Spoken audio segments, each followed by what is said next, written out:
குழந்தைங்க பொதுவாகவே கீரை சாப்பிட்றதுக்கு கொஞ்சம் யோசிப்பாங்க. அதுவும் முருங்கைக்கீரைலாம் கொஞ்சம் கசப்பாக இருக்கிறதுனால ரொம்பவே சாப்பிட மாட்டாங்க. அவங்களுக்கு இந்த மாதிரி டிஃப்ரெண்ட்டாக செஞ்சு கொடுக்கும்போது டேஸ்ட்டும் நல்லாயிருக்கும், மொத்த நியூட்ரிஷன் வேல்யூவும் அவங்களுக்கு கிடச்சிடும். அதுக்கு ஒரு பேன் வச்சுட்டு எண்ணெய் ஊற்றி சூடானதும் கடுகு சீரகம் தாளிச்சிட்டு பொடியாக கட் பண்ணி வச்சுருக்கிற 2 பெரிய வெங்காயம் ஆட் பண்ணிக்கலாம். வெங்காயம் கொஞ்சம் நிறைய இருந்தால் தான் டேஸ்ட் நல்லாயிருக்கும். காரத்துக்கு கூடவே 4-5 காஞ்ச மிளகாய் நல்லா வதங்கினதும் கழுவி க்ளீன் பண்ணி வச்சுருக்கிற முருங்கைக்கீரையை இதில் சேர்த்துக்கலாம். முருங்கை இலை கொழுந்தா இருந்தால் டேஸ்ட் நல்லாயிருக்கும். கீரைக்கு தேவையான உப்பு போட்டுட்டு தண்ணி சேர்க்காமல் நல்லா பெரட்டி விட்டுட்டே இருந்தால் 2 நிமிஷத்தில் வெந்துடும். அதுக்கப்புறம் நம்மளுக்கு எவ்வளோ முட்டை தேவையோ அவ்வளோ உடச்சி ஊற்றி முட்டைக்கு தேவையான உப்பும் பெப்பர் தூளும் ஆட் பண்ணிவிட்டு எல்லாத்தையும் நல்லா மிக்ஸ் பண்ணி விட்டுட்டே இருந்தோம் அப்படின்னா சூப்பரான முருங்கைக்கீரை முட்டை ஃப்ரை ரெடி ஆகிடும்.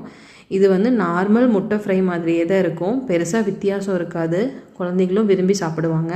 ட்ரை பண்ணி பாருங்கள்.